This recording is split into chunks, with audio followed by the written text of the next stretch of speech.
Fala, camaradas, tudo certo? Bom, vamos falar hoje aqui sobre o marco temporal. Escrevi um texto falando sobre o marco temporal. É um tema que vai ser decidido ainda, vai ser discutido ainda lá no STF, ainda está por lá, né, para ser julgado. Mas que é um tema que vai além das fronteiras aí do direito e que precisa de uma análise crítica, né? Eu vou trazer um viés aqui crítico a respeito disso, do pensamento crítico, a respeito dessa luta que eu considero como uma luta anticolonial, que a gente precisa travar nesse debate, né? Porque o marco temporal é realmente algo de uma extrema prejudicialidade e precarização, seria uma legitimação também de uma política colonial, certo? Então, vamos discutir aqui sobre isso. Então, pessoal, já de antemão, se puder curtir, compartilhar, certo? Fiz um vídeo também a respeito da morte de Genivaldo. Esqueci até de falar que eu sou advogado sergipano, faço parte da Comissão de Direitos Humanos daqui, da Comissão de Igualdade Racial daqui, da seccional da OAB de Aracaju, Sergipe, certo? Então, estou acompanhando de perto toda a situação. Esqueci de falar, mas gravei um vídeo falando sobre a morte brutal que ele teve lá. E tem tudo a ver, né? Porque é política colonial, política de extermínio, necropolítica, alguns conceitos que depois eu posso até abordar aqui com vocês. Caso vocês queiram que eu comente ou explique o que são esses conceitos também, vocês podem comentar e mandar sugestões, até acerca de leitura e de algo que a gente possa debater, tá bom? Então, marco temporal. O que é o marco temporal? O marco temporal, ele é um delimitador jurídico aos direitos inerentes aos povos originários, certo?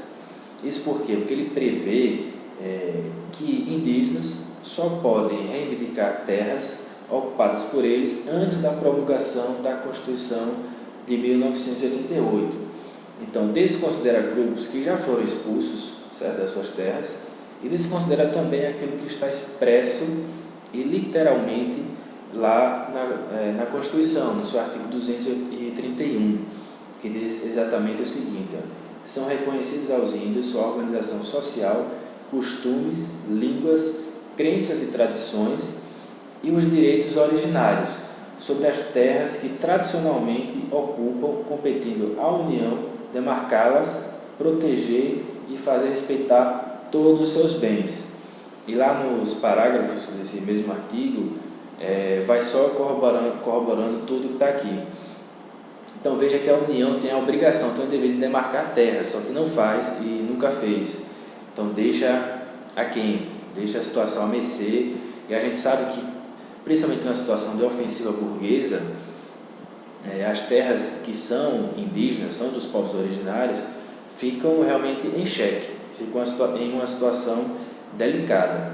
Então, concretamente, o que está em jogo aqui quando a gente fala do marco temporal é uma situação evidente, uma situação explícita e concreta aqui da luta de classe. Porque de um lado a gente vê o proletariado aqui representado pelos povos originários, e do outro lado a gente vê ou seja, são grupos aqui colonizados, né? E do outro lado são o quê? Grupos do capital ruralista, do agronegócio, ou seja, grupos com viés autoritários e colonialistas, certo? Então é uma luta aqui colonial que fica expressa e desenhada a partir dessa dialética aqui da luta de classes, ok?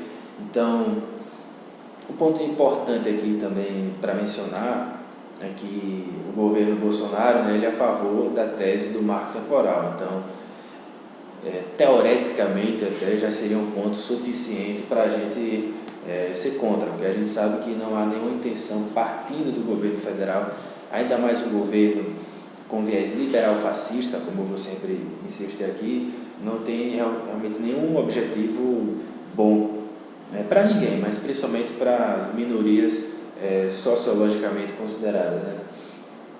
Então o que está em jogo é essa expressão da luta de classes. Essa decisão pode definir o rumo de mais de 300 processos de demarcação de terras indígenas, certo? Que estão abertos aí pelo país, porque o que está em jogo agora é um RE, né? Um recurso extraordinário, ou seja, a partir de um caso concreto. que está lá no Supremo, mas o Supremo vai fixar uma tese geral, que portanto importa todos esses casos aqui, porque a gente sabe que o recurso extraordinário ele, só é admitido mediante em um dos seus requisitos lá, a repercussão geral, né? Ele tem esse efeito de repercussão geral que vale para todos os outros casos, ou seja, vai ser firmada uma tese que vai valer para todos os outros casos, certo? Então, há um impacto também aqui que pode ser extremamente prejudicial e devastador aos povos originários. Importante frisar que a demarcação de terras é um direito garantido pela Constituição de 88, como a gente leu lá, e estabelece inclusive aos indígenas o chamado direito originário, certo? Sobre as suas terras ancestrais, que é uma luta ancestral aqui, né? Essa questão do colonialismo advém de uma luta também, que causa uma luta, uma opressão ancestral e causa uma revolta também ancestral, né? Então isso quer dizer que eles são considerados por lei os primeiros e naturais donos desse território, que é óbvio, mas a gente tem que expressar isso em forma de luta, em forma de lei, né? E é obrigação da União demarcar todas as terras ocupadas originariamente pelos povos originários, certo? Nada mais lógico, né? Só que a União, infelizmente, não faz o seu dever, infelizmente, apesar da toda a pressão que existe por parte dos povos indígenas, certo? Então, é um impacto que pode causar um impacto muito negativo para as terras indígenas aqui, se for aprovada a tese do marco temporal, certo? Então, porque se ela for aceita, poderão ser expulsos de terras ocupadas por eles, caso não se comprove que eles estivessem lá antes da Constituição de 88, sem que se considere os povos que já foram expulsos ou forçados a saírem de seus locais de origem, como eu tinha pontuado no início do vídeo, certo? Então, é uma luta colonial, realmente, e que está em jogo aí essa luta do capital contra a classe proletária indígena, né? Ou seja, uma classe de povos originários, aqueles fundadores realmente que deram origem aqui, obviamente, à nossa terra, que, portanto, mereciam muito mais atenção e muito mais, não só consideração, mas muito mais direitos mesmo, em um sentido concreto, não só idealista e abstrato, mas em um sentido concreto, que tivessem direitos e eles fossem efetivados, né? Então, destaco aqui também uma questão importante, que é o seguinte. Primeiro, se o marco temporal for aprovado pelo STF, o que é que vai acontecer concretamente? Vai facilitar que áreas de titularidade dos indígenas possam ser privatizadas e comercializadas. Então, a comercialização, ela responde ao interesse de quem é do setor do capital ruralista. Então, é isso que está em jogo aqui. Não tem nada, não é só algo possessório, que tem a ver com direito possessório. Vai muito além, só que muito além mesmo. É uma luta de classes aqui em seu efeito concreto e prático. Aí, inclusive, eu destaco aqui um trecho do ministro Luiz Edson Fachin, que ele reconhece, expressamente, isso está lá na decisão também que ele proferiu, que o tema não é meramente possessório e enfatiza ainda que envolve a própria sobrevivência de indivíduos, comunidades, etnias, línguas e modos de vida que compõem, à sua maneira, a pluralidade inerente à sociedade brasileira. E, portanto, como eu disse, ou seja, o próprio ministro ele reconhece que é uma luta que diz respeito à sobrevivência, à etnia, à existência de um povo, e que eu vou fazer sempre essa questão de enfatizar esse lado de uma luta anticolonial. A gente tem um conflito aqui concreto de luta de classes, expressado na sua forma concreta e prática, empírica, e que também está atrelada a um viés colonialista, né? De imperialismo e colonialismo, né? Ou seja, só que aqui dentro de um ambiente interno, né? Dentro de um viés de política interna, né? Então, o conflito é histórico, ele não começou agora nem terminará com a eventual decisão favorável do STF. E aí eu chamo a atenção para uma questão importante, que é o seguinte, porque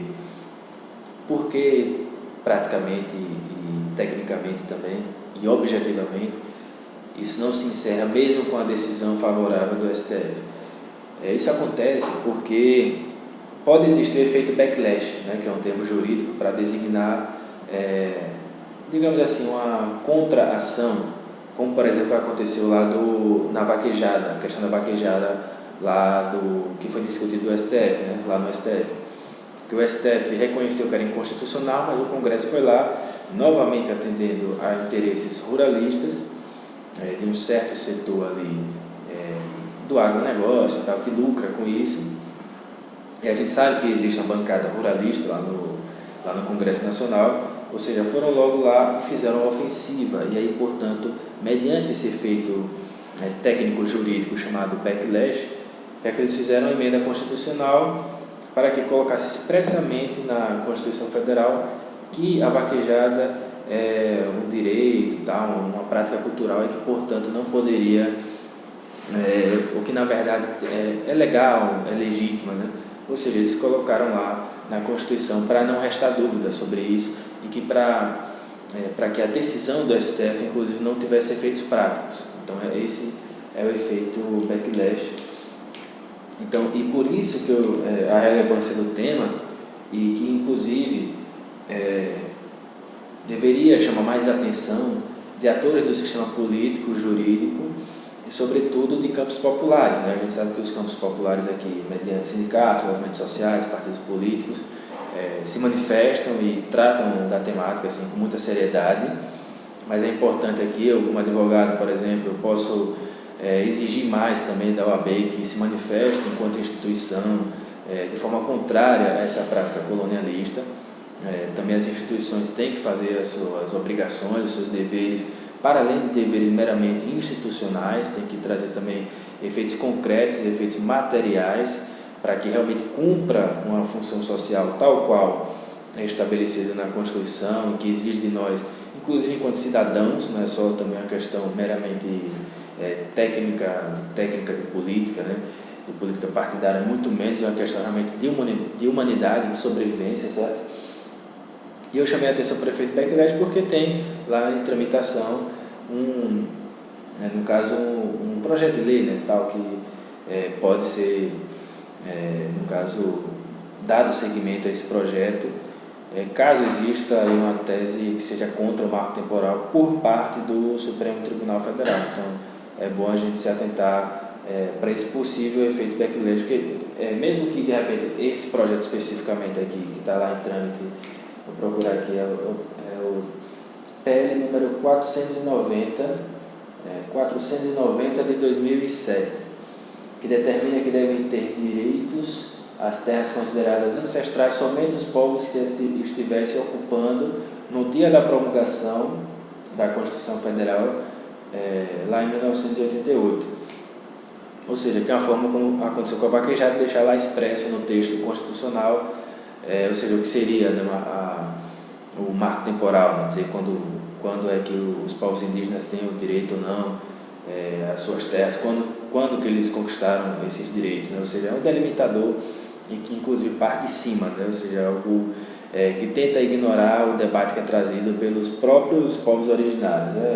Eu vou sempre aqui enfatizar, luta anticolonial que tem que ser travada aqui.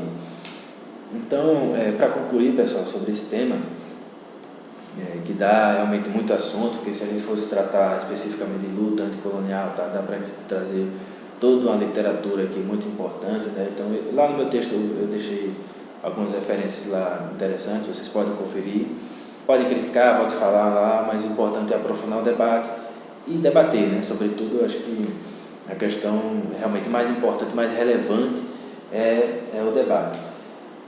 Então, eu chamo a atenção para isso. De um ponto de vista institucional, é importante que o Supremo cumpra essa função social, que cumpra o seu papel iluminista, que o ministro Barroso tanto fala, tanto chama atenção para isso. Então, tomara que o STF cumpra com o seu papel aí, supostamente iluminista, mas, sobretudo, chama atenção aí que a própria OAB e, enfim, movimentos aí populares possam fazer mais pressão. A população como um todo, mesmo que não estejam organizados politicamente, possam ver a relevância e ver a importância dessa questão, que é a luta por sobrevivência também, e que deve estar na pauta do dia sempre. Tem diversos temas aí que não podem sair da pauta do dia, e a questão do marco temporal é um desses temas, certo? Então vamos sempre estar enfatizando isso aí, tá bom, pessoal? Então, assim como eu botei no texto lá, né, só para concluir também aqui, eu vou dizer que partilho de uma perspectiva aqui teórico-prática, na qual decidir é um ato de responsabilidade política, então a gente tem que cobrar isso também. Não é um ato meramente de escolha, ou seja, um agir estratégico, a decisão judicial não é isso, porque essa visão teórico-prática é uma visão de Dworkin, né? O Dworkin tem essa visão, né? Então, já fiz um vídeo até explicando um pouco lá sobre direito e ideologia e tal, onde eu comento rapidamente sobre a questão da imparcialidade e sobre a própria ideologia como um todo, assim, né? Então, ou seja, a gente trava um debate acerca sobre o que são decisões judiciais assim, no sentido político, o qual o sentido político pode ter uma decisão judicial ou não, então confiram lá o vídeo também. No mais é isso, a gente tem que ser contra essa forma de política odiosa, e o marco temporal, a tese do marco temporal é uma forma de política do ódio, abjeta, que merece toda a nossa negação, e enfim, a gente não pode compactuar com essa política, tá bom, pessoal? Então, espero que vocês tenham gostado, curtam, comentem, compartilhem o vídeo aí, se inscrevam no canal, acho que às vezes até esqueço de falar isso, da inscrição também, que é importante, estou começando agora.